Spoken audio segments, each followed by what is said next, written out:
Hello and welcome to today's remote session. This is Tom Bechtold, your host from Secure World Digital. I might be having some audio issues, so bear with me on that. I'm trying not to move too much because I think my microphone is being a little sensitive on me moving around. And if you've been on these before, you know I move around a lot, so it's really hard for me to sit still. So thank you all for joining us today. You have entered into our remote session for least privilege, made achievable and scalable. You read that right. Darn it, I moved again. Okay, but you're in the right place. So if you sign up for this webcast, you're here for us.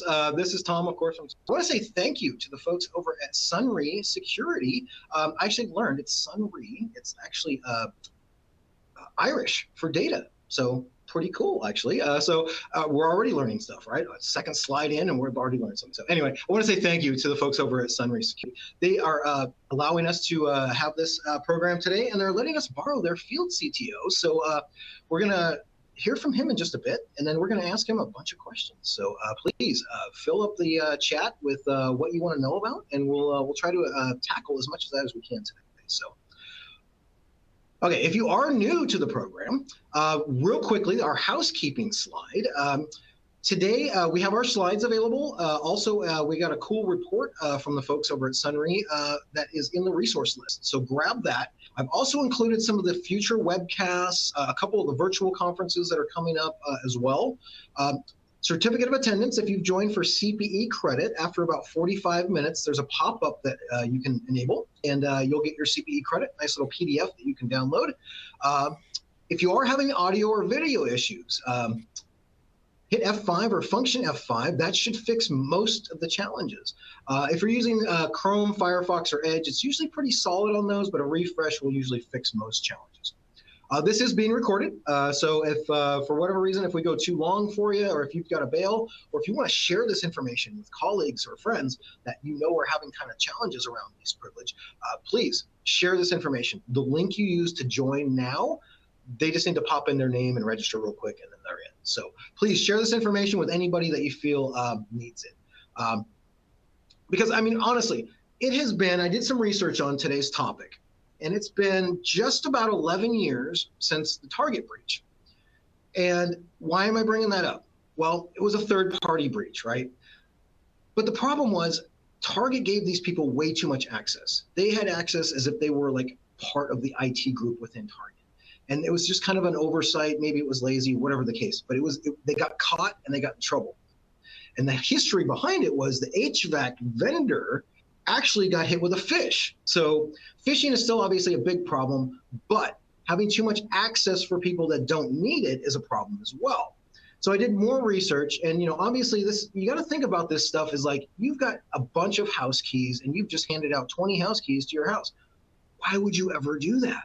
You only want like maybe 4 or 5 people that you fully trust to have keys to your house. So why would you give them to the other 16 people? So that's kind of the analogy I'm working with today.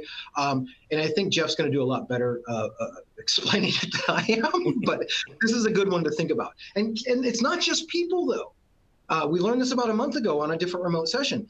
There are other devices that you may not even be aware of that are also posing that have access to things that you may not want them to have access to as well. And these are devices that can be taken over. So that being said, I'm gonna be quiet now. Hopefully my audio didn't chop up on you guys or get jittery, as Jeff was telling me. So you guys, I'm going to turn things over to Jeff here in a second. He is, as I said, it's Jeff Moncrief. He's the field CTO over at Sunre Security. Guy's been doing IT and security stuff for a number of years. Jeff, the floor is yours. You're not a stranger to Secure World. Take it away, sir. Yeah, thank you, Tom. Yeah, so first and foremost, thanks everyone for joining us today. I think this is going to be a fantastic session.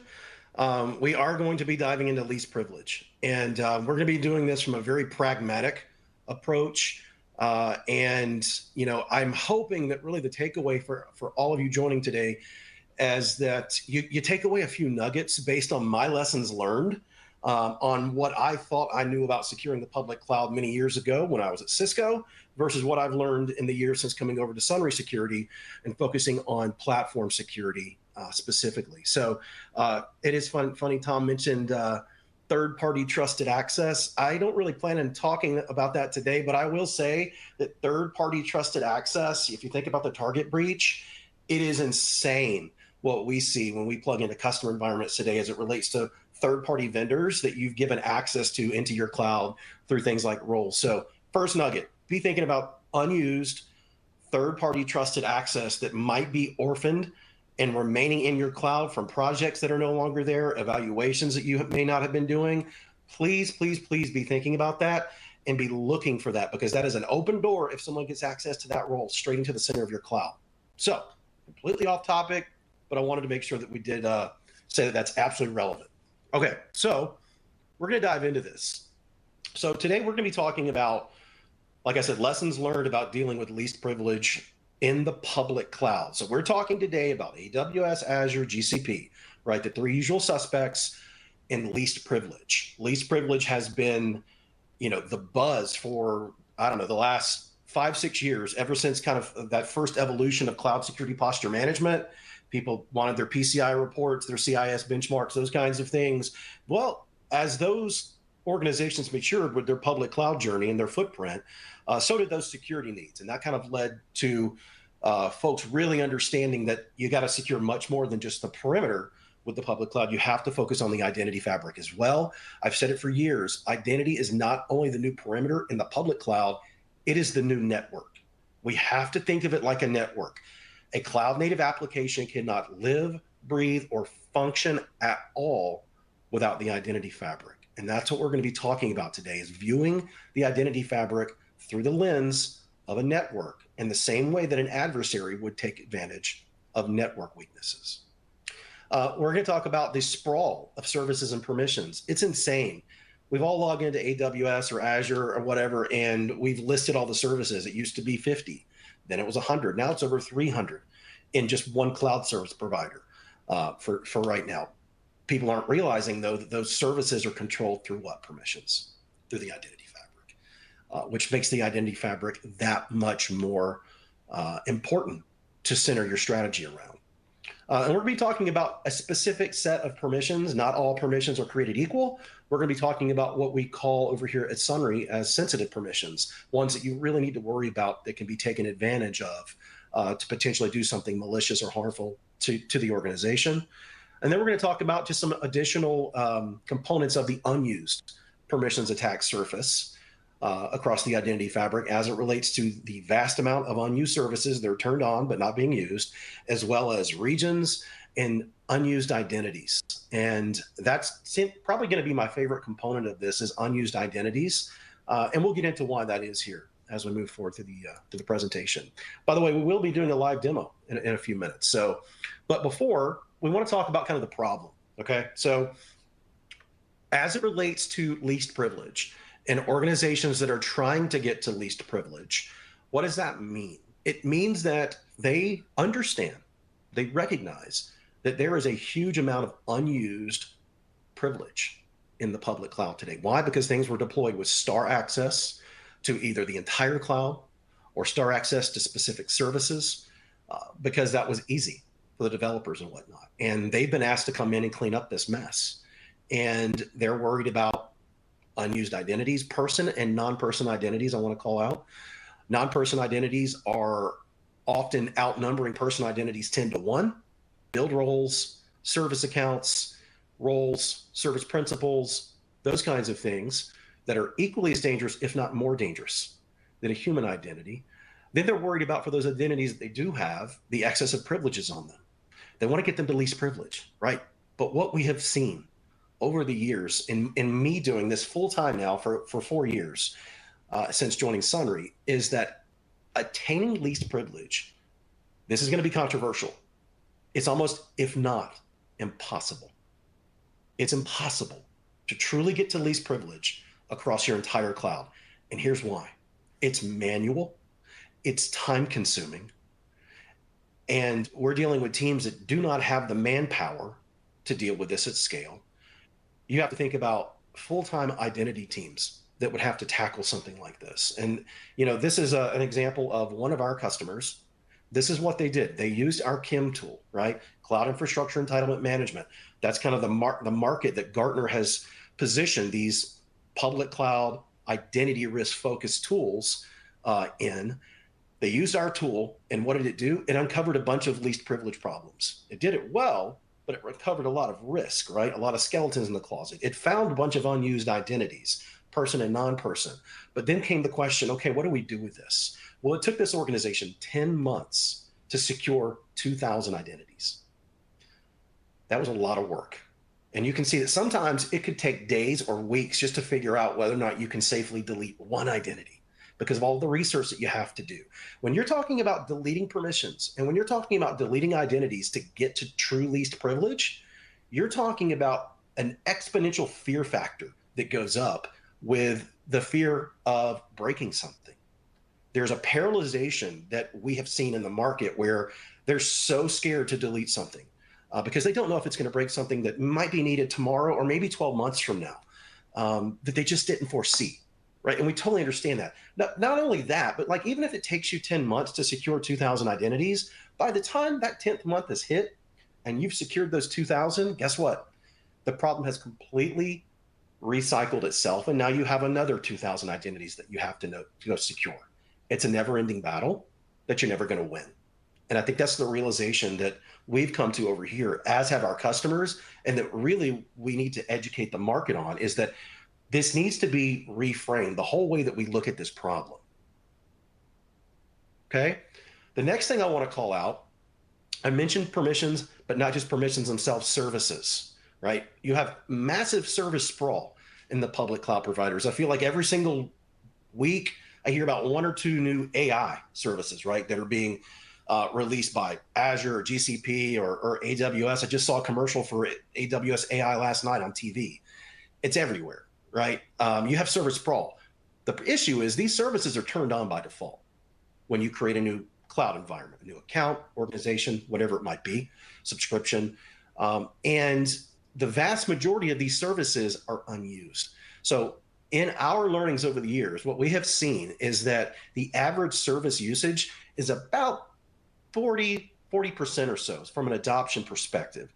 The other 60% or so is unused, but it's enabled, ready to be leveraged possibly maliciously or accidentally putting the business at an exposure situation if things are turned on in that service haphazardly. So vast unused surface there, if you want to call it that. Now, when you're looking at the specific permissions, we have learned that there's around 40,000 permissions across the 3 public cloud providers, okay? Not all permissions are created equal, okay?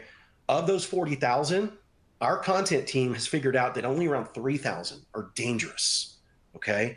That's a significant difference. Only 3,000 permissions in the public cloud can do real damage to you, okay? These are gonna be the deletes, the modifies, the creates, and the writes. The vast majority of the permissions in the public cloud, believe it or not, are gets, reads, lists, describes, okay? And because of that, we need to understand that we don't need to focus on 40,000 permissions to get to least privilege. We really only need to focus on the ones that can do damage to the business. That's the 3,000. We talk about sensitive permissions. What does it mean, right? Well, it's a permission like creating a NAT gateway, creating an internet gateway, exposing an Azure storage blob straight to the internet with a pre-signed URL, turning off CloudTrail logging, things that could really, really map to a MITRE tactic. Whether that's reconnaissance, initial, pivoting, persistence, lateral movement, data exfiltration. We all know MITRE. We all know the kill chain, right? That's what a sensitive permission means. Ones that when I go to a director of cloud ops engineering, because I want to deploy maybe the Sunry application, that's what they're asking about. Why do they need this? Why do they need that? They don't care about the gets and describes. They really care about the fact that there could be infrastructure as code that's actually being built and creating things, right? That's what defines a sensitive permission. Now, knowing that, we can kind of reframe what least privilege looks like from a real attainable perspective. So the average customer that we work with has around 11,500 or so unique identities in their cloud across all 3 cloud service providers, okay? Again, the majority of those are non-person identities, right? Not just direct IAM users or Active Directory users, those kinds of things. And if you look at those identities, more than half of them have access to these sensitive permissions. It's frightening, right? Why does 5,900 something identities need access to delete and create things from an infrastructure or a VPC perspective? Okay, they don't, but they're out there, they're entitled. And then if you look at that, only 8% of those identities, less than 500 of the 11,000 actually use any of these sensitive permissions based on our analytics over the years of monitoring customers 24/7 for years. A very small amount of sensitive permissions are truly used. And get this, even then, they're probably only used 6 times a month. Think about that landscape right now, though, that's sitting out there, turned on, enabled, and unused. So that's what we want to focus on, okay? So the old way of attacking this problem, getting to least privilege, it is what it is. It was by hand, okay? You've got, maybe a cloud native tool or a third-party tool like Sunry or Kim that's out there saying that you've got all these problems, right? You have tons of identities that are unused, person and non-person. You've got tons of problems with over-entitled identities that are active, and not to mention all of the lateral movement, privileged escalation, and identity attack paths problems that have been uncovered if a workload gets popped or someone just compromises a credential and just logs straight into the center of your cloud through an access key at their laptop. What did we do? We had to write policies, right, by hand. You had to do that research because, again, the fear is almost a paralyzation where folks are just so scared to delete something. And it becomes this unattainable goal. It truly does. And listen, I am all for true least privilege. And when I say true least privilege, I mean, we can't tolerate any gets, any reads, any lists. I understand that, right? You want to go for that in your running cloud that's left over once you've quieted the noise. And I'm going to talk to you here in a minute about how we quiet that noise. And in that very, very specific zone of your cloud, maybe where the crown jewels lie, you can go for that zero trust, least privilege mindset. But for the vast majority of the rest of your cloud, it's not necessary. And trying to get to it in those environments, it's going to be impossible. So what do? We focus on those sensitive permissions, okay? Focus only on the permissions that can damage the company. Create a new ingress point. Create a new egress point. Delete something critical, okay? That's a sensitive permission, all right? And we want to focus on both the human and the non-human identities. And here's the thing. What if there's a way that we could do this without deleting anything, without breaking anything, okay? And that's really why we're here today, is to talk about that. There is a way to do this, to achieve this safely, quickly, without breaking a thing, yet still being able to remove this entire attack surface and then being flexible moving forward should a new permission need to be used or an identity that was unused suddenly need to wake up and perform a function like manipulating the voice over IP system. Maybe that gets used every 12 months, something like that. Okay, so that's what we're going to talk about as we kind of move forward. There's 4 ways to do this. Okay, this is simple. You do not have to use something like Sunry in order to achieve this. Make this part of your strategy. Make this part of your mindset, though. The unused permissions attack surface is what's going to get taken advantage of. 92% of what's turned on, that the light is green on in the public cloud today, is not used. But it's on, ready to be taken advantage of from the next GitHub exposure or phishing attack like Tom brought up, which is, email is still the #1 attack vector out there. Folks don't realize that, but it is. And someone just logs right in. What if you could just remove that massive attack surface to just your running cloud, right? That changes everything. Then you can double down on things like, true zero trust, least privilege in those sensitive zones. But the first thing that we have to do is you have to remove access to those unused sensitive permissions, okay? Again, you got 100 identities in a particular account, subscription, or project. 2 of them probably need access to a sensitive permission. not the other 98. And those two, again, they might use a sensitive permission once or twice a month. Think about that. Think about that. When they're not being used, that risk is sitting out there ready to be taken advantage of. And what if you could just remove it? The next is my favorite. This is taking care of unused identities. For years, I've called this cyber litter and cyber garbage. All right. These are all of those unused identities, person and non-person, sitting out there that have just been dormant, collecting dust, but turned on. Third-party trust access. Wasn't planning on mentioning it, but that totally fits into this. You don't know if you can delete it. You don't know what you're going to break. Maybe it hasn't been used in 2 months. Maybe it hasn't been used in 6 months. Your analysis tool tells you that, but you're still scared to delete it. What if there's a way you could completely remove the risk altogether with it without deleting it? And then disabling unused services. You know, I like to use this example. Sunry, our company, is cloud native, built from the ground up in AWS. Okay, been around 6 years now. We use 20-ish AWS services. There's over 320 out there available. And when you create a new environment or new account, all 320 plus are turned on. We only use 22.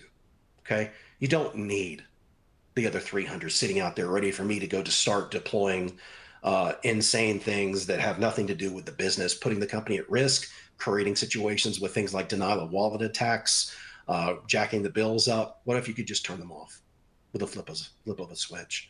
And then unused regions, pretty self-explanatory. I don't need access to 33 regions if I only use US East and West. Or maybe I don't want the US East region talking to Europe because of compliance violations for HIPAA or GDPR. Just turn them off, either across your entire cloud or at scope. But when you do these 4 things, it is shocking what happens to the permissions attack surface, the way that it shrinks. And it shrinks quickly, and it does it safely. And we're going to talk about that now, okay? We're going to actually flip into a little bit of a demo, okay? And then we'll come back and we'll wrap here. But we're going to flip into the demo. I'm going to share my screen here. Let's see here. Share my whole screen. All right, Tom, tell me if you can see the demo. Looks good. Make it bigger so I can see. It looks like I'm looking at your firewall now. Awesome. Okay, perfect. So we're going to spend a few minutes in here. Okay, this is how we take care of that risk landscape that I was just showing you. Okay, Sunry has invented the world's first cloud permissions firewall. And I know that sounds controversial. We wanted it to. Okay, what we're doing is we took a step back about a year ago, and our customers were begging us, and they're some of the biggest names in the world, right? We can't really talk about them on this webcast, but they're pretty big organizations that have to account for identity risk in the public cloud. But they were coming to us saying there's got to be a better way to fix the problem that you're exposing. There's got to be a better way to fix the problem that the cloud native tools are exposing. There's got to be a better way to fix the problem that even this CIEM tooling, CIEM, in general, from a market standpoint, is doing. Even CNAP, right? Everyone claims to be able to help with least privilege, but all they're doing is reporting on more problems. So we took a step back and we were like, you know what? There's a better way to take care of this. And that caused us to invent this firewall. This firewall is all about action. And what it's doing, it looks like a firewall, right? Just like you'd see firewall rules, there's actually a default deny in here. And what it's doing is, instead of focusing on, excuse me, real-time blocking and tackling of 65,000 TCP ports, it's doing real-time blocking and tackling of those 40,000 permissions, specifically the 3,000 sensitive ones as well. And it plugs in within a matter of a few hours. It is able to provide visibility into unused users, person and non-person, overprivileged identities as it relates to sensitive permissions and getting them to least privilege, and then obviously what the unused surface looks like across services and regions. And with a few clicks, you can quickly remove this attack surface. And we're going to show you what this looks like. Okay, so the first thing that we focus on, if you remember those 4 cards that I showed you, is protecting services and protecting access to those sensitive permissions. Okay, and that's really what this first hero card is about, that we call it, right? And it's where you can see all the identities at scope across your whole cloud or at through specific accounts that are not using sensitive permissions, right? But they have access to. Another way to view this is I'm actually going to open up EC2. And we're going to run you through a scenario of what this looks like, okay? So for EC2, for instance, which is most of us know it's an AWS compute service, we've determined that there's 43 sensitive permissions in there, okay? 43 sounds like a lot, but it's actually not. There's so many more permissions just inside EC2. But you can see these are things like creating VPC endpoints, creating NAT gateways, creating security group rules, things that would put the organization at risk if used accidentally or intentionally in some situations. And you can see that they're mapped to that MITRE framework. And what we do is we say, hey, listen, for these different cloud environments, we can protect them. With this one button right here, we reach out to your cloud and we essentially say that only identities that are exempted have access to these sensitive permissions. These are typically going to be break glass accounts. They're going to be your build roles. Maybe it's an individual user. And if so, you could add them as an exemption. We actually pre-populate these, which is pretty cool because we have, over the years, perfected least privilege analytics, which is what we pipe into this firewall. And at that point in time, you can just click that protect button and it's protected. We know that the cloud is ephemeral. We know it's going to change. So, you know, myself, maybe I need to come in and create an EC2 configuration. I need to manipulate a security group because I'm doing some testing, okay? That's fine. We actually have this really clever capability called permissions on demand that's built into the firewall, okay? And it will route an instant approval message to an approver over Slack, Teams, email, you know, a variety of different mechanisms instantly for an approver to just authorize. And all of a sudden I can have the permission that I need. And I didn't break anything. I didn't hinder the developers. I didn't hinder the app teams, right? But up until that point in time, that risk landscape was not even a conversation on the table because the firewall was protecting that service and frankly, the users from doing something inadvertently. So if I actually were to pivot over into AWS, we're going to show you what this looks like. Now, I show you that one of those services was protected. I'm logging into that particular account as a user that was not on that exemption list called Sneaky Jeff. I'm going to log into AWS. All right. I'm going to pop into EC2, go into security groups. Going to open up this particular security group called Jeff Pod Test. Pod stands for permissions on demand. You can see I've got some rules already here. I'm going to edit my rules and I'm going to add a new one. Okay. I'm going to come down and find RDP. It's right there. And I'm going to just assign it to just a random security group. We're just testing. At this point in time, when I save this, I'm wanting it to work. Okay. Guess what? It's protected and it should fail. When I go to save it, there you go. There was an error modifying the default or your security group inbound rule. There's an IAM policy that is blocking it. So I was not allowed at this exact moment to use that permission, but what it did was in real time, it actually routed an approval message to Slack. All right. And this happens within like a millisecond. So in Slack, there's a Sunry app. I'm going to open up that app. And in here, you can see that there's a message that says, do you want to approve the permission that Sneaky Jeff just tried to use to authorize a new security group ingress rule? You can add a note if you want. That's fine. I'm just going to click approve. Okay. And at that point in time, it's instant. It reached back out to the cloud and it said that Sneaky Jeff could use this permission. Awesome. We modified the firewall rule, go back over into AWS, retry. There you go. It's that fast. It's that simple. The firewall added me as an exemption through that permissions on demand chat message. And I can go about doing my business and you can make these, it's kind of cool. You can do it temporary or perpetual as well. But at that point in time, you have to think about it, right? I now have this permission. If I wanted to go take it away from Sneaky Jeff, I could go back into the firewall, go back over into exemptions and just remove it. Okay. So some really cool capabilities there, but that's how we achieve that first pillar. And again, I know I'm showing you the firewall. You don't have to do it this way. You can do it by hand if you want. It's going to be a daunting task. I wouldn't want to do it that way myself, but you got to be thinking about sensitive permissions and restricting those. Okay. Protect the organization from something happening in that respect. Now we can focus on zombies. I love this use case. This is the cyber litter, the cyber garbage that I was talking about, where these are all the unused identities that are out there, not just in the tens, but sometimes we see them in the hundreds and the thousands. No joke, in the hundreds and the thousands. Not just the work that would take to go figure out whether or not you could safely delete those identities, but the fear. Again, the fear and the scalability of it. People many times just say, you know what, I don't know, I'm gonna let it be. They're gonna accept the risk. And that's just not acceptable to me. Okay. So there's a better way to do it, and that is by quarantining. We take these unused identities and we put them in identity jail, essentially. And what it does is it says, I'm not deleting anything. You know, you can hit the quarantine button right here and it will go reach out. It puts them in isolation. It doesn't delete anything. It doesn't remove any entitlements.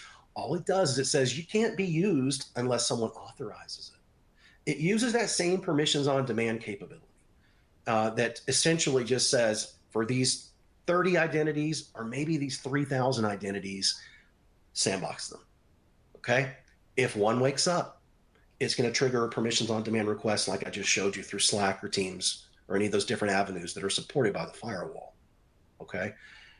At that point in time, you can determine whether or not that zombie should wake up, which is the beautiful part of this. Maybe that was the voice over IP role that's only used once a year and you didn't know about it. You quarantine it safely. You remove the risk associated with being used at any point in time. It's needed. It attempts to do its job 12 months from now. You approve it through Slack. It's so easy. It goes and does its thing. No one broke anything and no one's in trouble. However, what if it wasn't supposed to wake up? What if it was a zombie that is the result of its reanimation, if you will, is the result of a data breach? Someone gets a hold of a third-party access role, like we were talking about earlier. Someone gets a hold of, just an access key or something like that that gives them access to animate a zombie. A, it won't wake up without an approval. So it wasn't even allowed to do anything. No harm to the business, which is net new. And then B, you've got an indicator compromise now. The tripwire went off.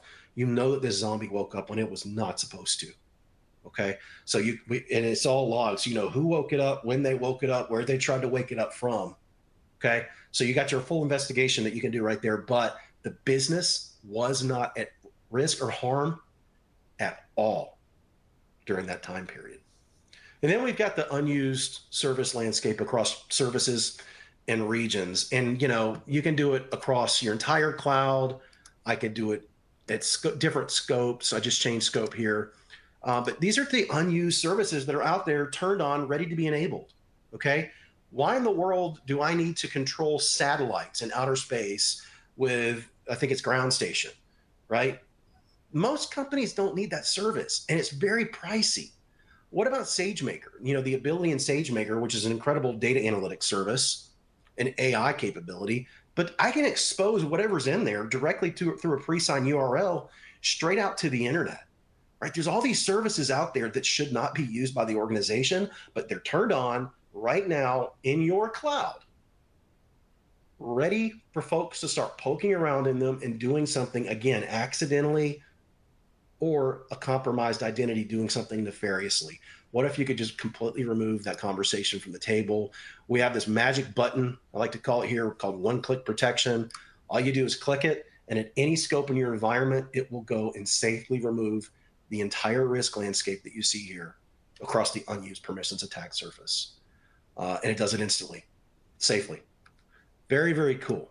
So that kind of concludes the overview there of how we have some tooling, if you will, to automate this new approach to least privilege. I almost feel like we're creating a new segment in the market here where everyone's going to need a cloud permissions firewall to actually remove this risk that they have been unsuccessful at removing all these years.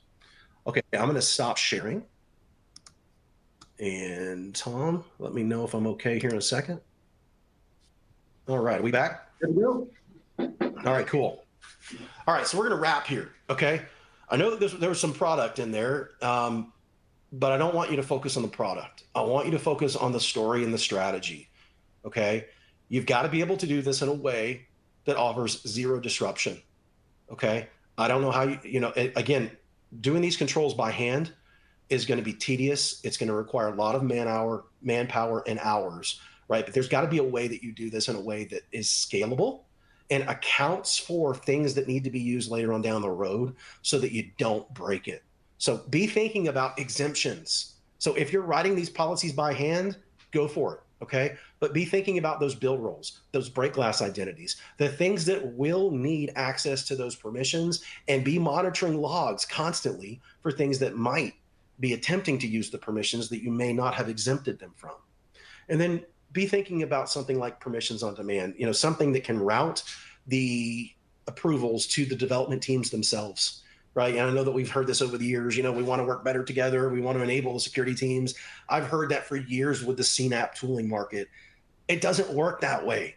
It doesn't. When you're talking about least privilege, you're talking about having to go annoy a bunch of different people and do research. You have to be thinking about a way to involve them to where they're actually making the decisions themselves so that they're held accountable, right? But in a way that they don't have to, learn this whole architecture that you've built. In the situation of the firewall that you just saw, they can completely interact with their cloud, controlling permissions, approving, denying. They never even have to know that the firewall's there. They just know that something really, really clever is doing this orchestration for them. Us as practitioners on the backside, though, we can be managing and monitoring from the firewall as well. So some cool capabilities. Now, I'm going to open it up, Tom, to Q&A. I'm sure we've got some questions. This whole idea is kind of bold and provocative. Okay. And so what have we got?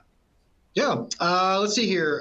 Looking at my list from the folks. How is this permissions on demand different from a JIT tool in provisioning rights? I don't know what a JIT tool is. So maybe you can explain that one for me as well.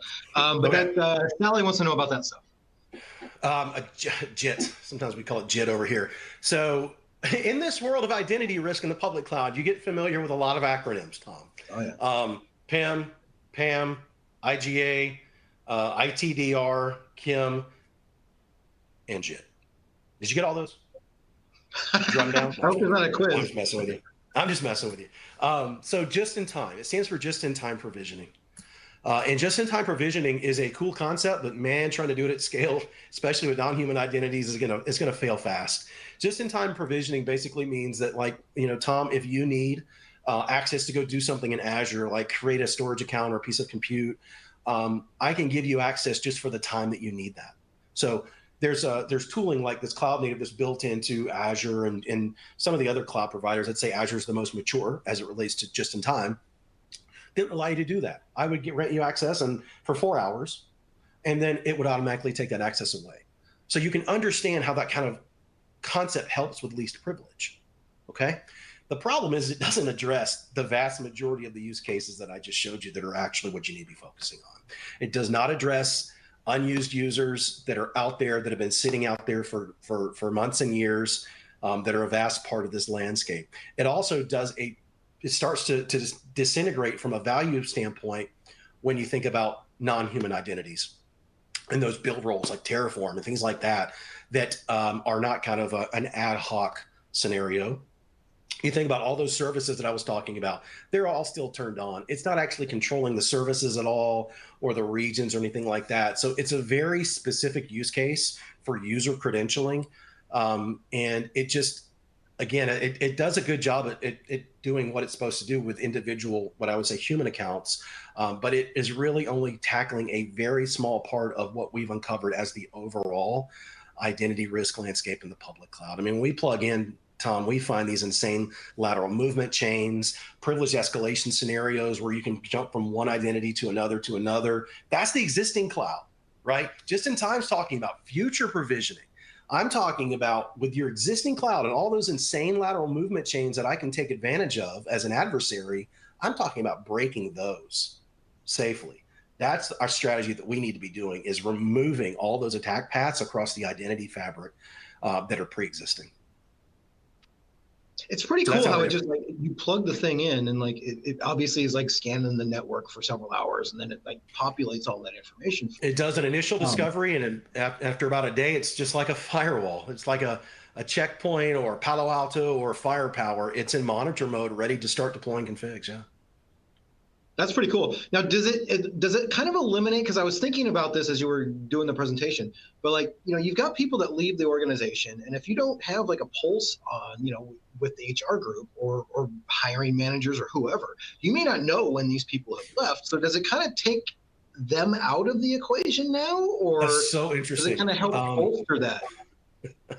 There's another term that we have in the business over here called leavers. So everyone's learning new things today. Leavers are folks that have left the organization, but they still have those artifacts that are left behind in the public cloud. Okay. Now, leavers have other artifacts, but in my world, it's just the public cloud artifacts, right? So the firewall actually will suggest to you new zombies that need to be quarantined or deleted.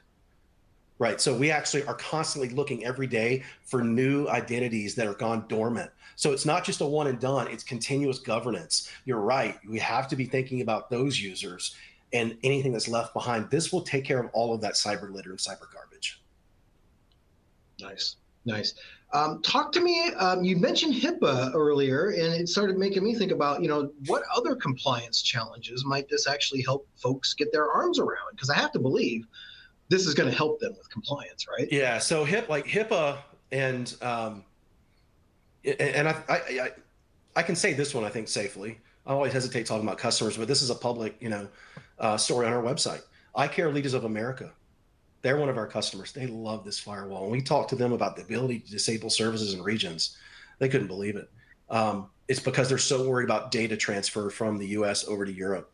And so that is huge, right? If you think about cross-geo data transfer for HIPAA and things like that.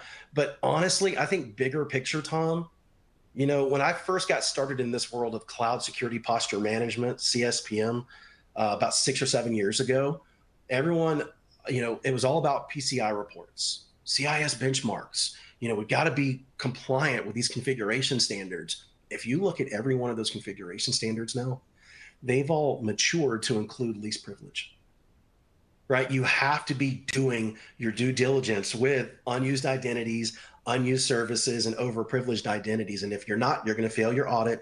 You're going to fail your compliance inspection. And the interesting thing is a lot of that, what I would call first generation CSPM tooling, they just don't have that in their scoring and you just don't know about it. But if you get audited, it's going to come up. But in general, the entire market from a compliance standpoint has now included this risk footprint in their certifications. Excellent. Appreciate that. Thank you. Yeah. You talked a little bit about the exceptions and things like that with least privilege. I mean, you make it sound like it's super easy. I mean, like literally, you're just kind of pushing a button. Is it really that easy to just make an exception? Yeah, it is that easy.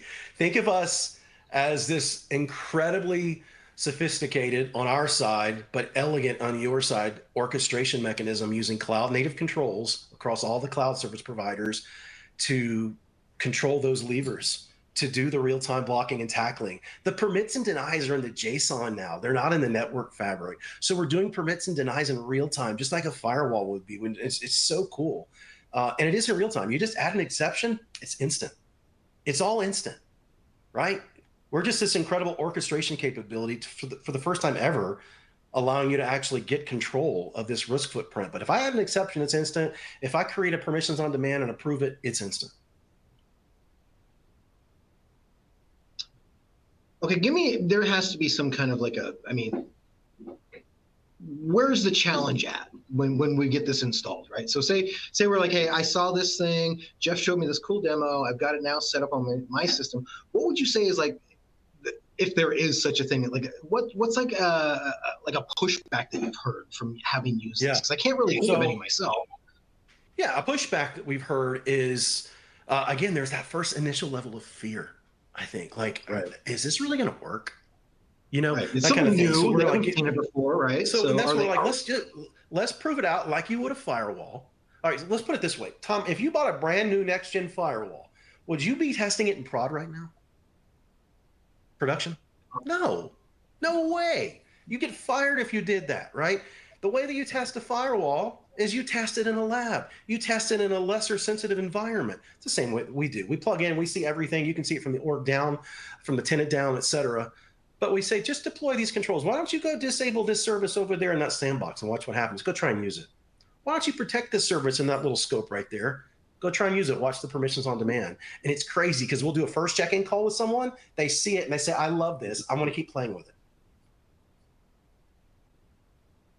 I mean, from an Just objection kind of fear standpoint, of unknown really is what yeah. it is. And I think, another thing, one that I don't know how much time we've got here, but No, another one that sometimes come up is someone might say, but you're not really deleting anything. And I'll say, I know. And they're like, yeah, but you're not really cleaning up the mess. That's not the point. The point is not to clean up the mess. The point is to instantly remove the risk to the business. Imagine being able to go to the board or to the executive leadership and say that we just removed 92% of the risk landscape from our public cloud, and we did it safely, and we didn't break anything. And the greater thing, if you think about this big picture, all those zombies, now you have them quarantined. Now you can make an educated decision. If our system tells you that identity hasn't been used in a year, then you can delete it, right? But in that meantime, there's no risk associated with it. And if it did need it to be used, it could wake up, right? So I think that, and that's the other thing is even if we're talking about deleting things, we're also talking about controlling access to those services and all that other stuff too. So it's a much bigger picture. This is about fixing risk today for folks. Do you want to delete stuff though? I mean, I'm trying to think of because don't you want like a trail of the data? I mean, it seems like you you want want to delete stuff. And Sunry has an amazing cloud infrastructure entitlements tool that does that for you. Right? So what you do is you've got the firewall that's reduced 92% of the attack surface, quieted all the noise. Then you can double down on zero trust with our CIM to actually focus on lateral movement, things like that are still alive and breathing. Because when you shrink that surface, it's amazing with all the lateral movement chains. When you break the chains here and there and break the trust, that surface shrinks too, right? Then you can focus on that. And if you want to delete things, delete them. That's what the CIM tool's for. You can do it right there, right? But you got to understand, otherwise you're playing whack-a-mole. There's no way you're going to go tackle 11,000 identities and getting them to least privilege by hand. There's got to be a better way. Okay, so you're saying basically in a few hours or maybe overnight or something like that, you can be up and running and doing this thing. Yeah. Is it complex? I mean, to set it up? Or you guys, does your team come and do it? Or can I if you just gave me access, could I figure it out on my own? Yeah, that's important to call out. And I hope folks know that these are not seated questions. These are off the cuff, okay? No, this is me. I'm no, this is dude. A good question. I want to know. I'm curious. And I haven't, so this is not like an appliance or anything like that. This is a SaaS service. You just create a role for us. It takes 3 minutes, if that. Just like you would a traditional, I guess, CSPM tool and kind of in this market. We then do our discovery, and then the firewall is ready to go. It's all hosted by us. All the controls are being created by us, and we just have permissions to adjust those levers in your cloud. So from the end user perspective, it really is about a 5-minute time investment to give us a role and just pop it into their tenant with us. And then we just let it bake for 24 hours. And then at that point in time, you can start clicking the control buttons. So no, we're not adding anything net new to your cloud. It is very, very minimal from an uplift perspective. Awesome. That's cool. So I like to have something for the folks that maybe they're not ready for this tool. Maybe they can't buy it yet, or for whatever reason. You said people can kind of do it on their own. So maybe people aren't, let's give some advice to the folks, maybe small, medium, mom and pops, that kind of size business. Where should they focus most of their time looking at these problem areas? What would be your first step? There's a method to the madness that I've preached for years. Okay. And that is, you've got to be thinking about this from tackling a couple different perspectives. Let's focus. Okay. It's pretty understandable. Turn off services that you're not using. Disable access to regions that you're not using. That's a by hand thing. You're doing it by hand. That's pretty self-explanatory. Take that home and get to it. Okay. The other thing is, when you're talking about what's left from an identity perspective, focus on the admin level accounts.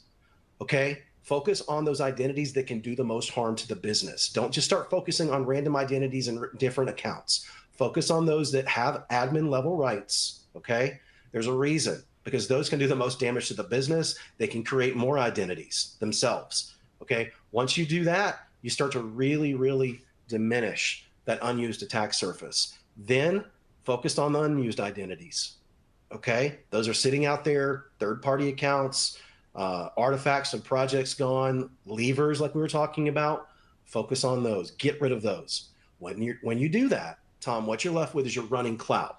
Okay. In your running cloud, you're going to be dealing with excessive privileges. So identities that are functioning, that are being used, but they're over entitled. And you can start to chip away at that. And what happens, if you look at this from a big picture, is if you almost think of it like an MRI, okay? You have something that, like an MRI, it diagrams your entire identity fabric. And it diagrammed it from an attacker's perspective. You know, I can pop a workload, there's an instance profile on it that allows me to assume a role, that allows me to assume another role, and then jump into another account because of a cross-account trust. When you start chopping away at those identities, it chops away at the chains. It breaks the chains. Customers have asked me for years, how do I break the chains? That's how you break the chains, right? It's a chipper. You start chipping away by the most risky identities, unused identities. Then you can take a look at least privilege. And let me tell you something, if you get that far, more power to you. But if you get that far, what you're left with is the true running cloud, and then you're going to have remaining lateral movement scenarios, remaining privileged escalation scenarios, because that's just how you build your cloud. So the question at that point in time, Tom, is maybe we should re-architect the cloud to be more secure, because we didn't realize that this is how we built it. And I think if you kind of follow those 4 steps from a strategy perspective, I think that'd be a great way to get started. Appreciate that. Thank you. One follow-up question. When you implement the SaaS on your network, do you have to give sensitive access? No.